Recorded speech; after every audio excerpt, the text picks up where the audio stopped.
प्रश्न ले लेते हैं। इसे सीजी व्यापम ने फूड इंस्पेक्टर की परीक्षा में पूछा है।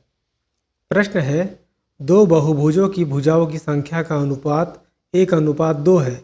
यदि पहले बहुभुज का प्रत्येक कोण 120 अंश है तो दूसरे बहुभुज का प्रत्येक आंतरिक कोण क्या होगा।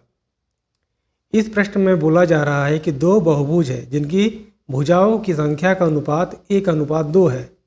इसका अर्थ ये है, यदि पहली बहुभुज की भुजाओं की संख्या 6 है तो दूसरे बहुभुज की भुजाओं की संख्या उसकी दुगनी 12 हो जाएगी। और इसमें कहा गया है कि पहले बहुभुज के प्रत्येक आंतरिक कोण 120 अंश है तो दूसरे बहुभुज का प्रत्येक आंतरिक कोण कितना होगा। आइए इस प्रश्न का हल देखते हैं। जैसा कि प्रश्न में बोला गया है, पहले बहुभुज का प्रत्येक आंतरिक कोण बराबर 180 अंश है। माना पहले बहुभुज की भुजाओं की संख्या n1 है, क्योंकि इसे हमें ज्ञात करना है। इसलिए हम सूत्र को उपयोग करेंगे। इसका सूत्र है ब्रैकेट में n1 - 2 upon n1 bracket close multiply 180 = 120।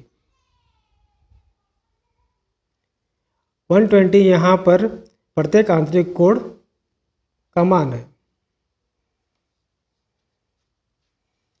जब आगे बढ़ते हैं हम, तो ये जो हमारा हर में n1 है इसका मल्टीप्लाई इस 120 से कर देंगे तो हमारे पास जो समीकरण प्राप्त होगा वो होगा ब्रैकेट में n1 - 2 × 180 = 120 n1। अब हम आगे इस 180 को इस n1 से और -2 से मल्टीप्लाई कर देंगे तो इसका मान आएगा 180 × n1, यानी कि 180 n1 माइनस इस 2 का 180 से करेंगे मल्टीप्लाई तो 360 = 120 n1 को हम नीचे उतार देंगे। आगे ही इस समीकरण को हम सरल कर लेते हैं।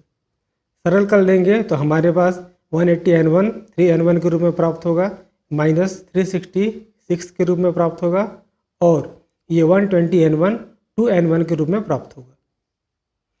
तो हम देख पा रहे हैं कि ये बराबर के इस पार दाहिने तरफ 2n1 है और बाएं तरफ 3n1 है। इस 3n1 में हम 2n1 को माइनस कर देंगे तो हमारे पास 1n1 यहाँ प्राप्त होगा और ये -6 = के इस पार आ जाएगा तो ये प्लस में आ जाएगा। तो इस प्रकार हमें n1 प्राप्त हो रहा है 6, जो कि पहले बहुभुज की भुजाओं की संख्या है। चूंकि प्रश्न में कहा गया है कि दो बहुभुजों की संख्या का अनुपात 1:2 है, चूंकि पहले बहुभुज की संख्या का जो मान है वो 6 निकला है तो दूसरे बहुभुज की जो संख्या होगी वो इसका डबल होना चाहिए, यानी कि 12। तो दूसरे बहुभुज की संख्या हम निकालने के लिए n2 = 6, ये n1 का जो मान है इंटू 2, क्योंकि अनुपात 2 है दूसरे बहुभुज की भुजाओं की संख्या का, तो n2 बराबर हमारा 12 निकल कर आ जाएगा। अतः दूसरे बहुभुज का आंतरिक कोण सूत्र से पुनः हम इस सूत्र का उपयोग करेंगे। इस बार इस सूत्र में n1 की जगह हम n2 लगाएंगे, क्योंकि ये दूसरा बहुभुज है, दूसरे बहुभुज की भुजाओं की संख्या है n2। तो सूत्र है n2 - 2 अपॉन n2 × 180। n2 का मान 12 निकाल चुके हैं हम, तो 12 - 2 अपॉन 12 × 180। अब हम इस 12 से इस 180 को काट देंगे। 180 को डिवाइड करेंगे 12 से तो 15 टाइम में ये डिवाइड हो जाएगा। तो हमारे पास जो बचा हुआ मान रहेगा वो 10 × 15 रहेगा, यानी कि 150। इसलिए दूसरे बहुभुज का जो आंतरिक कोण होगा वो 150 अंश का होगा। तो इस प्रश्न का जो आंसर है वो ऑप्शन नंबर सी 150 डिग्री है।